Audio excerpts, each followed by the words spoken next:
സമയത്ത് നമ്മൾ ചായ കൊടുക്കണല്ല. ഇത്രയും പുള്ളി പറഞ്ഞ കുറെ സംഗതികളില്ലേ, അതെല്ലാം കഴിഞ്ഞിട്ടേ പുള്ളി ഫുഡ് കഴിക്കുള്ളൂ. അപ്പോഴത്തേക്കും നമ്മൾ എണീറ്റ് പല്ല് വെച്ച് കുളിച്ച് ഫുഡ് കഴിച്ച് കഴിഞ്ഞിട്ടുണ്ടാവും. അത്രയും നേരം പ്രോസസ് ഉണ്ട്. അത്രയും കുഴപ്പമില്ല. കുറച്ച് ക്യാഷ് തരൂ ബ്രോ.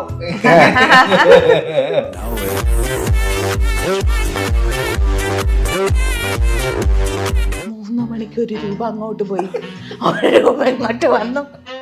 മുടിയുണ്ട്, മുടിയൊക്കെ എങ്ങനെ ഇട്ട്, ലൈറ്റ് ഒന്നുമില്ല, ഇങ്ങനെ നടന്നു പോയി. ഞാൻ പേടിച്ചു പോയി.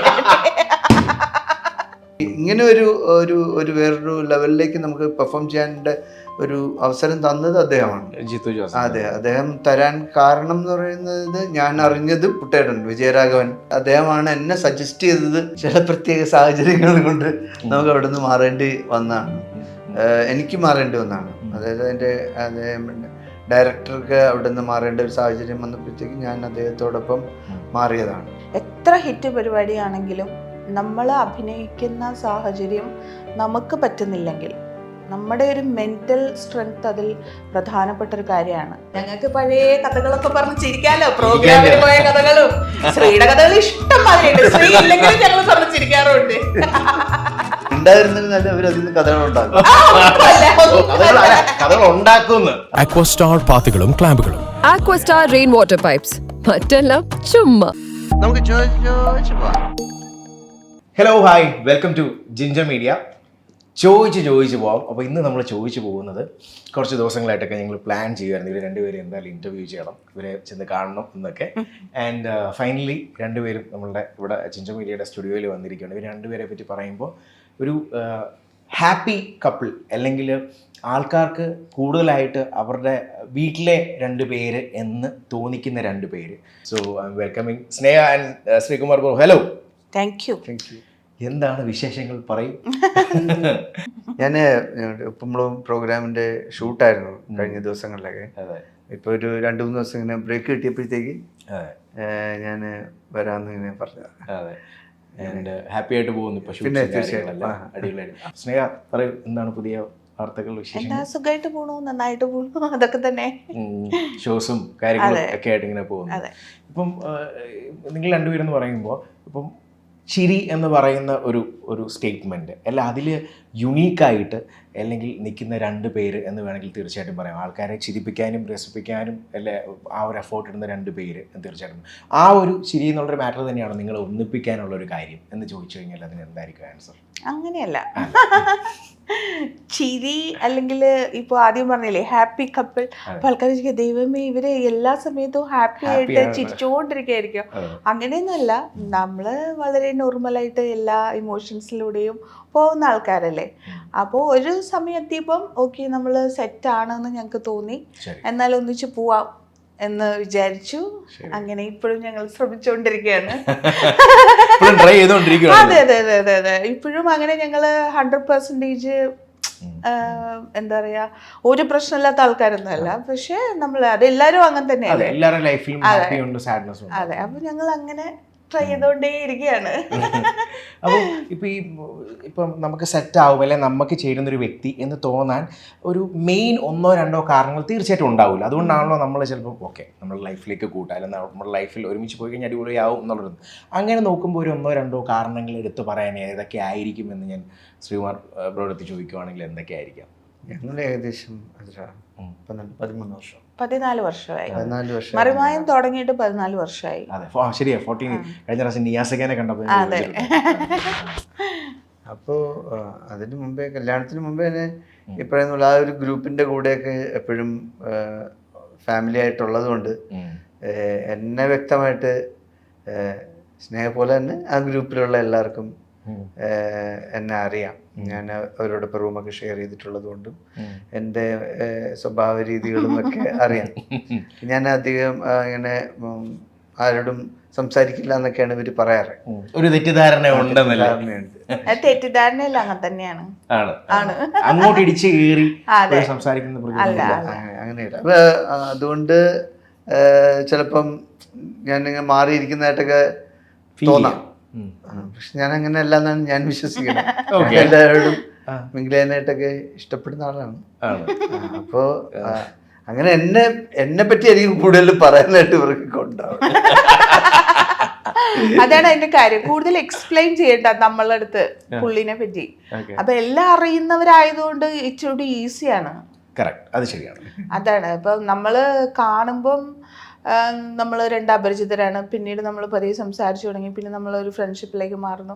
അപ്പം എന്താ വെച്ചാൽ കള്ളത്തരങ്ങളില്ല, നമ്മുടെ എല്ലാം നെഗറ്റീവും പോസിറ്റീവും ഒക്കെ അറിയാവുന്നൊരു വ്യക്തി, എല്ലാം നമുക്ക് അറിയാം, നമ്മുടെ ഗ്രൂപ്പിലുള്ള എല്ലാവർക്കും അറിയാം. ഇപ്പം നേരത്തെ ശ്രീമാൻ ബ്രോ പറഞ്ഞതുപോലെ തന്നെ നമുക്ക് കംഫർട്ടബിൾ ആയിട്ടുള്ളൊരു സ്ഥലത്താണെങ്കിൽ ഭയങ്കര ഓണായിരിക്കും, ഭയങ്കര ഇതായിരിക്കും. പക്ഷെ നമ്മൾ ചിലപ്പോൾ നമുക്ക് അങ്ങനെ അത്രയും ഇൻറ്റിമസി ആയിട്ട് ചിലപ്പം ഇടപെടാനായിട്ട് തോന്നാത്ത ഒരാളെന്നൊക്കെ എന്നെ കുറിച്ച് ചിലപ്പം തോന്നിയത് കൊണ്ടായിരിക്കും അവരും മാറിയിരിക്കണം, ചിലപ്പോൾ ഞാനും മാറിയിരിക്കും. പക്ഷെ എന്നെ അറിയാവുന്നവർക്കൊക്കെ എന്നെ വ്യക്തമായിട്ട് അറിയാം.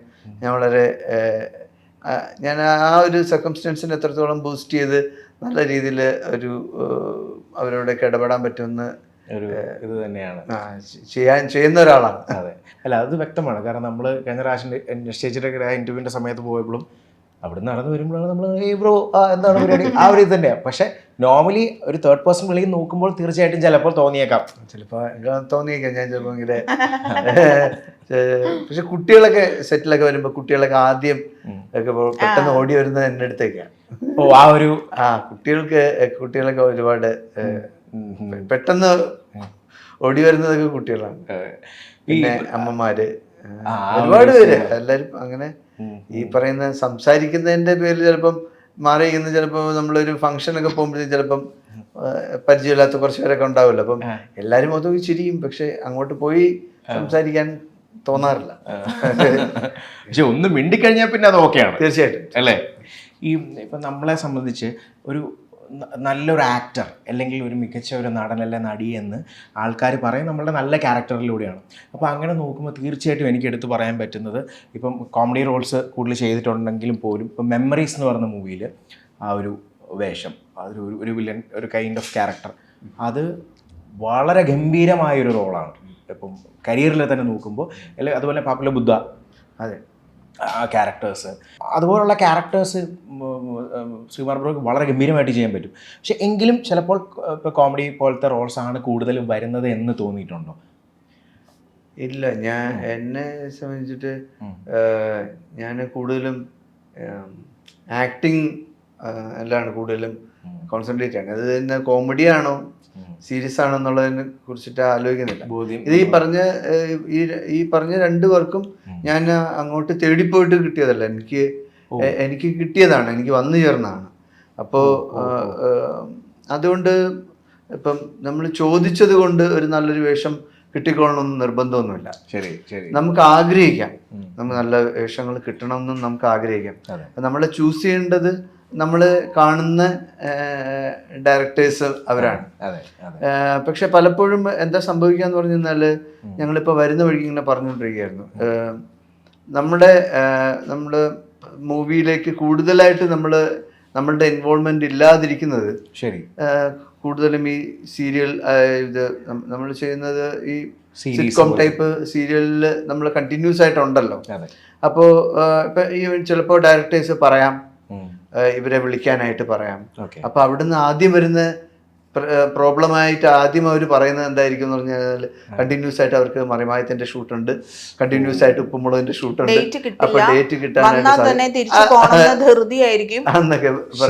ഇത്തരം കാര്യങ്ങൾ പറഞ്ഞിട്ടുണ്ട്. അത് നേരിട്ട് നമ്മൾ അറിഞ്ഞിട്ടുമുണ്ട്. പല സമയങ്ങളിലും മറിമായത്തിലുള്ളവർക്കും തന്നെ അങ്ങനെ പല അവസരങ്ങളും നിഷേധിക്കപ്പെട്ടിട്ടുണ്ട്. പക്ഷെ സത്യത്തിൽ മറിമായക്കാരെ സംബന്ധിച്ച് 1 മാസത്തിൽ 8 ദിവസം മാത്രമാണ് മറിമായത്തിന്റെ ഷൂട്ടുള്ളൂ. ആകെ 8 ദിവസം, ബാക്കി ദിവസങ്ങളൊക്കെ ഞങ്ങൾ ഫ്രീ ആണ്. ഇനി ഈ 8 ദിവസത്തിൽ തന്നെയാണ് സിനിമയുടെ ക്യാരക്ടേഴ്സ് അല്ലെങ്കിൽ ഷൂട്ട് വരുന്നതെങ്കിൽ നമുക്ക് നേരത്തെ പറഞ്ഞു കഴിഞ്ഞാൽ നമ്മളെ അവര് ഫ്രീ ആക്കി വിടാറുമുണ്ട്. അതെ, അങ്ങനെയൊക്കെ തന്നെയാണ് നമ്മൾ നേരത്തെയൊക്കെ സിനിമകൾ ചെയ്തിരുന്നത്. പക്ഷെ ഇപ്പൊ എങ്ങനെയാ വെച്ചാല്, അയ്യോ മറിമായക്കാരെ വിളിക്കണ്ടോ, അവർക്ക് ഡേറ്റ് ഇല്ല, അവര് ബിസിയാണ്, വന്നു കഴിഞ്ഞാൽ അവർക്ക് അപ്പം തന്നെ തിരിച്ചു പോകണം. പക്ഷെ സത്യത്തിൽ ഞങ്ങൾ ഞങ്ങൾക്ക് മാസത്തിൽ 8 ദിവസം മാത്രമാണ് ഷൂട്ട് ഉള്ളത്. അത് ഇപ്പൊ സിനിമയിൽ ആരെങ്കിലും കാണുന്നുണ്ടെങ്കിൽ പ്ലീസ്. തീർച്ചയായിട്ടും അല്ലല്ല, അത് പോയിന്റാ പറഞ്ഞത്. കാരണം ഡയറക്ടേഴ്സ് ആണെങ്കിലും അവർ നോക്കുമ്പോൾ മറിമായത്തിൽ ഫുള്ളായിട്ട് നിൽക്കുന്നു. അപ്പോൾ ഇനി വിളിച്ചു കഴിഞ്ഞാൽ ചിലപ്പോൾ അവർക്ക് അടുത്ത ആഴ്ച അയ്യോ അവിടെ പോകണം ഇവിടെ പോകണം. അതെന്താ അറിയോ, ഇപ്പൊ മറിമായം ടെലിവിഷനിലല്ല കൂടുതൽ ആൾക്കാർ കാണുന്നത്, അതിനേക്കാൾ കൂടുതൽ സോഷ്യൽ മീഡിയയിൽ കാണുന്നുണ്ട്, യൂട്യൂബിലും. അപ്പോ ഇപ്പൊ നമ്മളെ കാണുന്നവരൊക്കെ നമ്മളോട് പറയുന്നത് ഒരു മറിമായത്തിന്റെ ഒരു എപ്പിസോഡ് കണ്ടിട്ടേ ഞങ്ങൾ ഉറങ്ങുള്ളൂ, ഭക്ഷണം കഴിക്കുമ്പോൾ ഒരു എപ്പിസോഡ് കാണും, അങ്ങനെ പറയുന്നവരുണ്ട്. അപ്പൊ ഇതെന്താ വെച്ചാല് നമ്മളെപ്പോഴും ലൈവാണ്, ഫോണിൽ തുറക്കുമ്പോ മറിമായം. അപ്പൊ ഇവര് വിചാരിക്കണം നമ്മളെപ്പോഴും ഇത് അഭിനയിച്ചുകൊണ്ടിരിക്കുകയാണ്. സത്യത്തിൽ അത് നേരത്തെ എപ്പോഴും ചെയ്തു വെച്ചതാണ്, ഷെഡ്യൂൾ ബ്രേക്ക് എടുത്തിട്ട്. അതെ, അതാണ് അതിന്റെ കാര്യം. അപ്പൊ അങ്ങനെ വന്ന ഒരുപാട് നല്ല റോൾസുകൾ പോയിട്ടുണ്ട് അല്ലേ? അങ്ങനെ നോക്കുവാണെങ്കിൽ അങ്ങനെയൊക്കെ ഒരുപാട് നമുക്ക് നഷ്ടങ്ങൾ സംഭവിച്ചിട്ടുണ്ട്. എൻ്റെ അടുത്ത് ജോഷി സാറ് സംസാരിച്ചിട്ടുള്ള അദ്ദേഹത്തിന്റെ ഒരു മാരേജ് ഫംഗ്ഷനിൽ വെച്ചിട്ട് ഞാൻ കണ്ടപ്പോൾ അദ്ദേഹത്തിന്റെ അടുത്തേക്ക് ചെന്നു. ഞാൻ അദ്ദേഹത്തിന്റെ മുമ്പിൽ ഒരു മൂവിയിൽ ചെയ്തിട്ടുണ്ടായിരുന്നു, ജയറാമേട്ടൻ്റെ കൂടെയൊക്കെ ഉള്ള. അപ്പോൾ അതിനുശേഷം അദ്ദേഹത്തെ കാണാൻ വേണ്ടിയിട്ട് ചെന്നപ്പം അദ്ദേഹം തിരക്കിട്ട് നടന്നു പോയിരുന്നു. അപ്പം അദ്ദേഹം അവിടെ നിന്ന് എന്നോട് സംസാരിച്ചു, നീ ഭയങ്കര തിരക്കാണല്ലേ? ഞാൻ പറഞ്ഞു അയ്യോ ഇല്ല സാർ. നിന്നെ കഴിഞ്ഞ ഇതിനെ ഞാൻ വിളിക്കാൻ വേണ്ടി പറഞ്ഞപ്പോൾ നീ ഇവിടെ ഇല്ല എന്ന് പറഞ്ഞു, നീ വേറെ വർക്കിൽ ജോയിൻ ചെയ്ത്. ഇദ്ദേഹത്തിന്റെ സാറിൻ്റെ മൂവിയിൽ ചെയ്യാനായിട്ടാണ് നമ്മൾ സത്യം പറഞ്ഞാൽ ഇങ്ങനെ കാത്തിരിക്കുന്നത്, വെയിറ്റ് ചെയ്തിരിക്കുന്ന ആൾക്കാരാണ്. അപ്പോൾ നമുക്ക് ഇനിയിപ്പോൾ വേറെ ഏത് വർക്കിൻ്റെയോ അല്ലെങ്കിൽ വേറെ എന്തെങ്കിലും ഇതുണ്ടെങ്കിൽ നമുക്ക് നേരത്തെ പറഞ്ഞിട്ട് നമുക്ക് ഒഴിവായി വരാൻ പറ്റുന്നതാണ്. പിന്നെ പക്ഷെ നമ്മൾ അറിഞ്ഞിട്ട് പോലുമില്ല, അപ്പോൾ വിളിച്ചിട്ടില്ല, മനസ്സിലായില്ല. അപ്പോൾ നമുക്കറിയാൻ പറ്റും ചില കാര്യങ്ങളിൽ നമ്മളെ അത് മറ്റുള്ളവർ പറഞ്ഞറിയുന്നതിനെക്കാട്ടി ഡയറക്ടേഴ്സ് തന്നെ നമ്മുടെ അടുത്ത് നേരിട്ട് സംസാരിക്കുമ്പോൾ നമുക്ക് കൂടുതൽ മനസ്സിലാവും. ഇങ്ങനെ അറിയാതെ എത്രയോ ചിലപ്പോൾ ഇപ്പൊ വിളിക്കാൻ പറയുന്ന വ്യക്തിയായിരിക്കും വിളിക്കുക പോലും ചെയ്യാതെ അവിടെ പറഞ്ഞിട്ടുണ്ടോ ആര് തിരക്കായിരിക്കും അങ്ങനെ പറഞ്ഞതാവും. പക്ഷെ ഡയറക്ടേഴ്സ് പിന്നെ ഈ പറഞ്ഞത് കൊണ്ടാവും കേട്ടോ, അവനെ കുറച്ച് മറ്റേ ഇതുപോലെ കാണിക്കും, ഇതുപോലെ ചിലപ്പോൾ അങ്ങനെ ഉണ്ടാവാം. പക്ഷെ ഇത് നേരിട്ട് എനിക്ക് അനുഭവം ഉള്ളതാണ്. സാറ് തന്നെ നമുക്ക് അവിടെ നിന്ന് സംസാരിച്ചപ്പം മനസ്സിലാക്കാൻ കഴിഞ്ഞാണ് അങ്ങനെ ഉണ്ടാവാറുണ്ട്. പിന്നെ ഈ പറയുന്ന പോലെ ഞാൻ നേരത്തെ പറഞ്ഞില്ലേ, നമുക്കെല്ലാം അങ്ങനെ ആഗ്രഹിക്കാം, അതിന് വേണ്ടിയിട്ട് വർക്ക് ചെയ്യുക എന്നുള്ളത് നമ്മളിപ്പോൾ ചെയ്തുകൊണ്ടിരിക്കുന്നുണ്ട്. ആക്ടിങ് ഓറിയന്റഡ് ആയിട്ടുള്ള സംഭവങ്ങൾ നമ്മളിങ്ങനെ ടെലിവിഷനിലായിരുന്നാലും ഇങ്ങനെ വിഷ്വൽ മീഡിയയിൽ നമ്മൾ ചെയ്യുന്നുണ്ട്. പിന്നെ നമ്മളുടെ അവൈലബിലിറ്റി നോക്കുക എന്നുള്ളത് അല്ലെങ്കിൽ അത് വിളിച്ചു ചോദിക്കേണ്ടവരാണ്. തീർച്ചയായിട്ടും ചോദിച്ചാലേ നമുക്കറിയാം പറയാൻ പറ്റുള്ളൂ. അതെ അതെ തീർച്ചയായിട്ടും. സ്നേഹയ്ക്കും ഇങ്ങനെയുള്ള സംഭവങ്ങൾ തീർച്ചയായിട്ടും വന്നിട്ടുണ്ടാവില്ല. അപ്പോൾ അതിൽ നോക്കുമ്പോൾ ഏതെങ്കിലും ഒരു പെർട്ടിക്കുലർ മൂവി, ഇപ്പം സ്നേഹയുടെ ഒരു ഇത് വെച്ച് നോക്കുമ്പോൾ കുറേ സ്ഥലത്ത് ഒരു വേഴ്സറ്റൈൽ ഒരു വ്യക്തി എന്ന് വേണമെങ്കിൽ പറയാം. കാരണം ഇപ്പോൾ ഒരു ഹോസ്റ്റ് ആയിട്ടാണെങ്കിലും അല്ലെങ്കിൽ ആക്ട്രസ് ആണെങ്കിലും ഡാൻസ് പല രീതിയിൽ ഇത് ചെയ്യുന്നുണ്ട്. അപ്പം ഇതുപോലെ വന്ന ഒരു പെർട്ടിക്കുലർ മൂവി പോയി എന്ന് തോന്നിയൊരു മൊമെന്റ് വന്നിട്ടുണ്ടെങ്കിൽ അങ്ങനെ പറയാനില്ല. പക്ഷെ ഇതുപോലെ നമുക്ക് എന്താ പറയാ, പല സ്ഥലങ്ങളിൽ നിന്നും അങ്ങനെ ഉണ്ട്, നിന്നെ വിളിക്കാൻ പറഞ്ഞു പക്ഷെ നീ തിരക്കിലാണെന്ന് പറഞ്ഞു, അല്ലെങ്കിൽ നിന്റെ ഡേറ്റ് കിട്ടില്ല എന്ന് പറഞ്ഞു, അങ്ങനെയൊക്കെ പറഞ്ഞിട്ടുണ്ട്. അപ്പോൾ സത്യത്തിൽ അത് നമ്മൾ അറിഞ്ഞിരുന്നെങ്കിൽ ഒരു പക്ഷേ എനിക്ക് അതൊക്കെ മാനേജ് ചെയ്യാൻ പറ്റും. എന്നെ ഒരു പക്ഷേ ശ്രീനേക്കാൾ കൂടുതൽ എനിക്ക് മാനേജ് ചെയ്യാം. എന്നെ സംബന്ധിച്ച് ഒരു സമയം പോലും വെറുതെ ഇരിക്കുന്ന ആളല്ല ഞാൻ. ഒരേ സമയം എത്ര ജോലികൾ വേണമെങ്കിലും ചെയ്യുന്ന ഒരാളാണ്. അപ്പോൾ അതൊക്കെ എനിക്ക് ഈസി ആയിട്ട് മാനേജ് ചെയ്യാൻ പറ്റുന്ന ഒരാളുമാണ്. അപ്പൊ അത്തരം നമ്മുടെ അടുത്തേക്ക് എത്തിയാലല്ലേ അത് പറ്റുള്ളൂ, അത് എത്തിയിട്ടില്ല, അതാണ്. സ്നേഹയ്ക്ക് ഇപ്പോൾ ഇതുപോലെ ഒരു ക്യാരക്ടർ മൈൻഡ് തോന്നിട്ടുണ്ട്. അതായത് കൂടുതൽ നമ്മൾ കണ്ടുള്ളത് ഒരു ഫൺ അല്ലെങ്കിൽ ചിരിക്കുന്ന ആൾക്കാരെ ചിരിപ്പിക്കുന്ന അല്ലെങ്കിൽ എല്ലാം ചെയ്തിട്ടുണ്ട്. പക്ഷെ അപ്പം അങ്ങനെ ഒരു ഇതിലേക്ക് ആ ഒരു കാറ്റഗറൈസ് ചെയ്യുന്നു എന്ന് തോന്നിയിട്ടുണ്ടോ എപ്പോഴെങ്കിലും? അല്ല, അതൊക്കെ ഉറപ്പായിട്ട് ഉണ്ടാവും. കാര്യം ഇന്ന ആളെ വിളിച്ച് ഇപ്പൊ ശ്രീനേക്ക് ആദ്യ കാലഘട്ടങ്ങളിൽ എത്ര സിനിമയിൽ വിളിച്ച് ചിരിപ്പിച്ചിട്ടുണ്ടെന്ന് ചോദിച്ചു നോക്കൂ. മറിമായത്തിലെ ഒരു ചിരി കാരണം കുറെ സിനിമകളിൽ ചിരിപ്പിച്ചിട്ടുണ്ട്. അവസാനം ശ്രീ പറഞ്ഞു ചിരിക്കാൻ വേണ്ടി ഞാൻ വരുന്നില്ല, എനിക്ക് വേറെന്തെങ്കിലും ചെയ്യണം എന്ന് പറഞ്ഞു. മനസ്സിലായില്ലേ? അപ്പം അങ്ങനെ അതിപ്പം എന്താ പറയാ, അത് ഒരു കോമഡി ആണ് എന്നൊക്കെ തോന്നിയിട്ടുള്ള ഒരു വിളിയായിരിക്കും. പക്ഷെ അതിലൊന്നും എനിക്കൊരു നഷ്ടബോധമോ അല്ലെങ്കിൽ ഒരു സങ്കടമൊന്നും എനിക്കില്ല. കാര്യം ഞങ്ങൾ മറിമായം ടീമിനെ സംബന്ധിച്ച് നമ്മൾ ചെയ്യാത്ത ക്യാരക്ടേഴ്സ് ഇല്ല. ഒരു 18 വയസ്സ് മുതൽ ഒരു 90 വയസ്സ് വരെയുള്ള ക്യാരക്ടർ ഞങ്ങൾ ചെയ്തിട്ടുണ്ട്, ഞാൻ ചെയ്തിട്ടുണ്ട്. ഇവരുടെയൊക്കെ അമ്മയായിട്ടും അമ്മുമ്മയായിട്ടും മോളായിട്ടും ഭാര്യയായിട്ടും ഒക്കെ ചെയ്തിട്ടുണ്ട്. അപ്പോൾ അങ്ങനെ ഒരു നിരാശ അഭിനയത്തിൽ എനിക്കില്ല. പക്ഷെ ഈ അവസരങ്ങൾ നമ്മളിലേക്ക് എത്തിയാലാണ് നമുക്കത് ചെയ്യാൻ പറ്റുള്ളൂ എന്നുള്ളൊരു സങ്കടം മാത്രമേ ഉള്ളൂ. ഓപ്പർച്യൂണിറ്റി വന്നാലല്ലേ നമുക്ക് ഫലിപ്പിക്കാൻ പറ്റും. അതല്ലേ പറഞ്ഞത്? അത്രേ ഉള്ളൂ. എനിക്ക് തോന്നുന്നു 2010 ചിരിയുടെ തോന്നുന്നു. അതെ അതെ അല്ലേ? അതിലല്ലേ ഫസ്റ്റ് ആ ഒരു ബ്രേക്ക് എന്ന് പറഞ്ഞ സംഭവം ഹിറ്റ് ചെയ്തത്. അത് ഒരു വളരെ ഗംഭീരമായിട്ടുള്ള പരിപാടിയിലായിരുന്നു. അതെ അതെ അതെ. അതാണ് ആ സമയത്തെ പ്രത്യേകത. TV ആണ് ആൾക്കാർ കൂടുതൽ കാണുന്നത്. പിന്നെ ടിവിയുടെ ഫ്രണ്ടിൽ ഇരിക്കുകയും. അത് ഉണ്ണികൃഷ്ണൻ സാറാണ് ഡയറക്ട് ചെയ്തത്. മറിമായം, ഉപ്പുമുളകും, തട്ടിയും മുട്ടിയും ഇതിന്റെയൊക്കെ ഡയറക്ടറായിരുന്നു ഉണ്ണികൃഷ്ണൻ സാറാണ് അത് ഡയറക്ട് ചെയ്തത്. ഞാൻ ബെസ്റ്റ് ആക്ടർ എന്ന് പറഞ്ഞ ഷോയിൽ ആദ്യമേ പുറത്തു പോയിട്ട് പുറത്തു പോയതിന് ശേഷം ഞാനാണ് അതിൽ എന്നെയാണ് സാർ അതിലേക്ക് വിളിക്കുന്നത്, സെലക്ട് ചെയ്തത്. അപ്പോൾ ആ പ്രോഗ്രാം നല്ല ഒരു പ്രോഗ്രാം. ആ ഫസ്റ്റ് ലേപ്പൽ വെച്ചിട്ട് തുടക്കം അവിടെ നിന്നായിരുന്നു. ലേപ്പൽ ആദ്യമായിട്ട് ഫിക്സ് ചെയ്ത് ചെയ്യുന്ന ലൈവായിട്ട് ചെയ്യുന്ന ലൈവ് റെക്കോർഡിങ് ഉള്ള ഒരു പെർഫോമൻസ് ചെയ്യാൻ പറ്റുന്ന ഒരു സ്ഥലമായിരുന്നു ചിരികാട്. അത് കഴിഞ്ഞിട്ട് പിന്നെ ആണ് മറിമായം സാർ അങ്ങോട്ടൊക്കെ വിളിക്കുന്നത്. 10-15 വർഷം ആകാറായി. ഇല്ല, 14 വർഷം ഇവരാകുന്നു. ഞാൻ മറിമായം സ്റ്റാർട്ട് ചെയ്തിട്ട് 3-ാമത്തെ വർഷം അതിൽ നിന്ന് മാറിയ ആളാണ്. പക്ഷെ ഈ 3-ാമത്തെ വർഷം മാറിയെങ്കിലും ഇപ്പോഴും എന്നെ എല്ലാവരും വിളിക്കുന്നത് ആ മറിമായത്തിലെ ക്യാരക്ടറിന്റെ പേര് തന്നെയാണ്. ലോലിതൻ എന്നുള്ള ക്യാരക്ടറിന്റെ പേരിൽ ആണ് കൂടുതലും പേര് നോട്ടീസ് ചെയ്യുന്നതും വിളിക്കുന്നത് ഒക്കെ അങ്ങനെയാണ്. അപ്പൊ അതിന്റെ ബേസിലാണ് ഈ പറയുന്ന ചിരി എന്ന് പറയുന്ന ഒരു സംഭവം നമുക്ക് മൂവിയിലേക്ക് എല്ലാവരും ഡയറക്ടേഴ്സ് ഒക്കെ വിളിക്കുമ്പോഴത്തേക്ക് ആദ്യം പറഞ്ഞിരുന്നത്.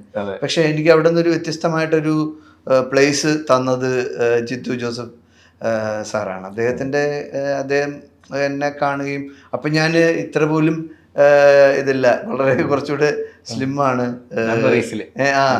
വളരെ ഒരു വില്ലൻ ക്യാരക്ടർ എന്ന് പറഞ്ഞിട്ട് പെട്ടെന്ന് അതിനു മുമ്പേ ഞാൻ ചെയ്തിട്ടുണ്ട് വില്ലൻ. ഒരു കോളേജ് ടീനേജ് ടൈപ്പിലുള്ള ഒരു വില്ലൻ ക്യാരക്ടേഴ്സ് ഒക്കെ വരുന്ന നല്ല ഒരുപാട് ഫൈറ്റ് ഇതൊക്കെ ഉള്ളൊരു മൂവി ചെയ്തിട്ടുണ്ടായിരുന്നു.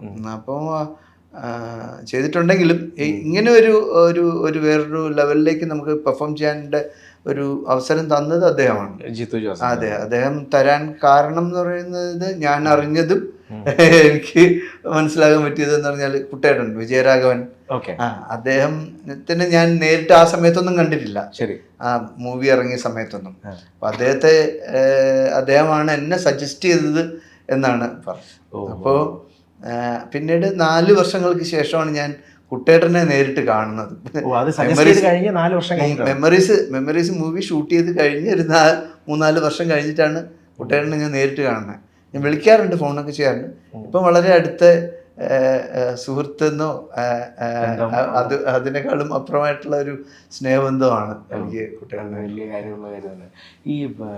ഈ ഒരു 3 years ആണല്ലോ മറിമായത്തിൽ ചെയ്തത്. അപ്പോൾ അതിനൊരു ഗ്യാപ്പ് തീർച്ചയായിട്ടും വന്നല്ലോ. അപ്പോൾ അത് മറിമായത്തിൽ നിന്ന് ഇപ്പം ഇറങ്ങുക എന്നുള്ളൊരു സംഭവം, കാരണം അത് വളരെ ഹിറ്റായിട്ട് പൊയ്ക്കൊണ്ടിരുന്നൊരു സംഭവം, തീർച്ചയായിട്ടും നമ്മളെ ആൾക്കാരെ സെലിബ്രേറ്റ് ചെയ്യുന്നൊരു പരിപാടിയായിരുന്നല്ലോ. അപ്പോൾ അത് ഇറങ്ങാൻ ചിലപ്പം വേറെ എന്തെങ്കിലും വഴിയിലേക്ക് പോകാനായിരുന്നു, അല്ലെങ്കിൽ മറിമായത്തിൻ്റെ ഒരു ഗ്യാപ്പ് എടുത്തത്?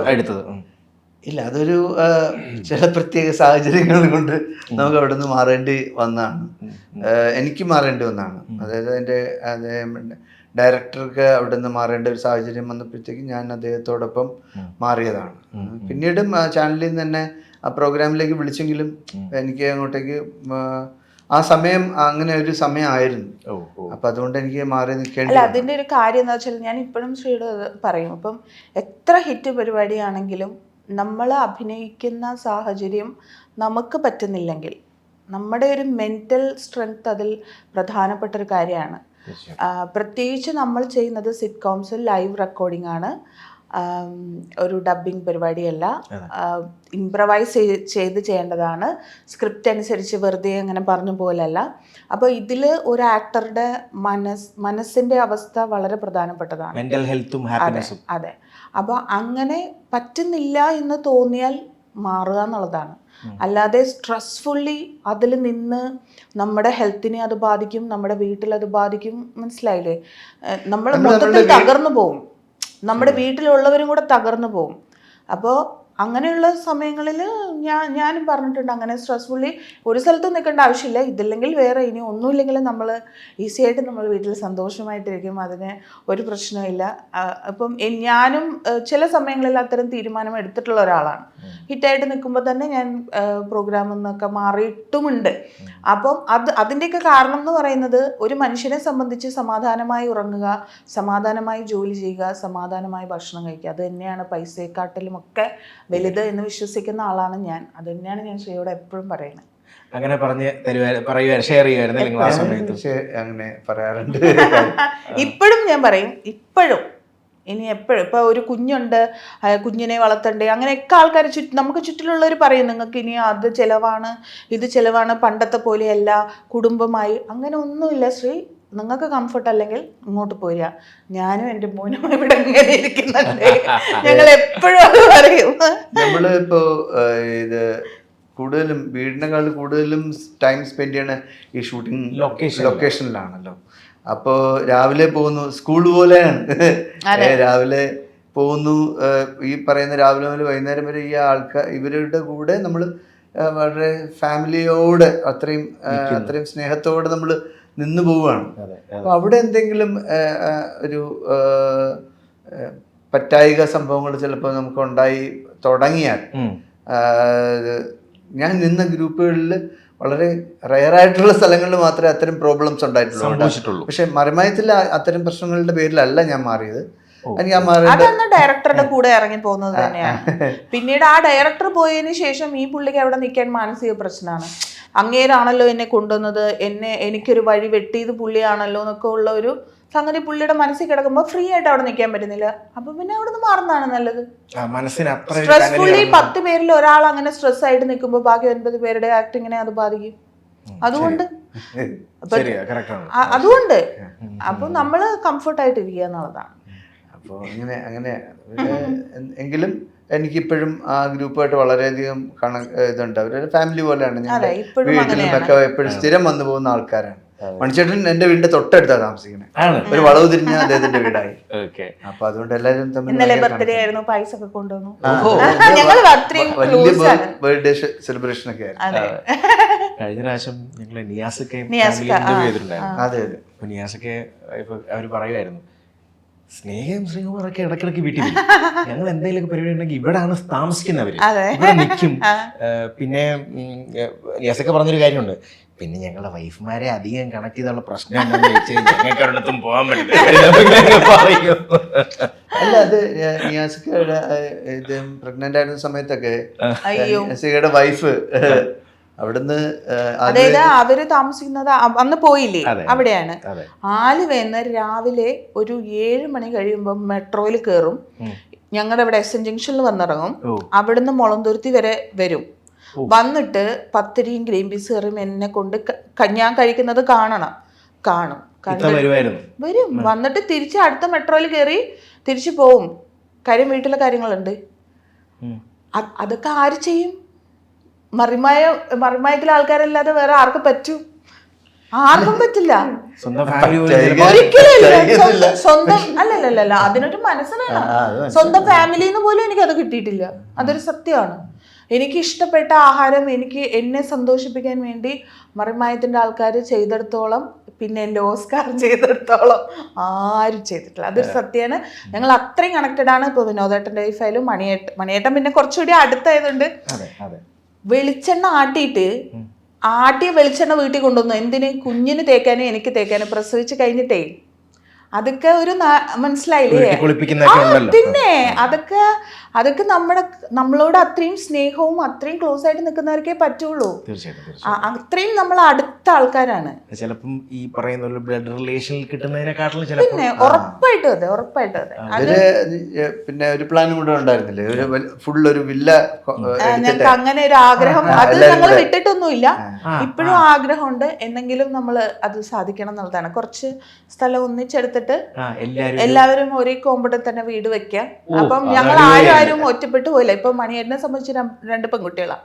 നിയാസ് ഖാന്റെ മോള് പുറത്തേക്ക് പോയി, മോനിപ്പോ പുറത്തു പോകാൻ വേണ്ടി റെഡി ആവാണ്. ജോലി സെറ്റ് അതെ അതെ. അപ്പോൾ മണിയേട്ടന്റെയും 2 മക്കളും ഇപ്പം സത്യത്തിൽ അവര് വേറെ സ്ഥലങ്ങളിലാണ്. അപ്പൊ ആരും ഒറ്റപ്പെട്ടു പോയില്ല. ഞങ്ങൾ ഒരേ കോമ്പൗണ്ടിൽ ഉണ്ടെങ്കിൽ ഞങ്ങൾക്ക് പഴയ കഥകളൊക്കെ പറഞ്ഞ് ചിരിക്കാലോ. പ്രോഗ്രാമിന് പോയ കഥകളും ശ്രീയുടെ കഥകൾ ഇഷ്ടം മാതിരിയുണ്ട്. ശ്രീ ഇല്ലെങ്കിലും ഞങ്ങൾ പറഞ്ഞ് ചിരിക്കാറുണ്ട്.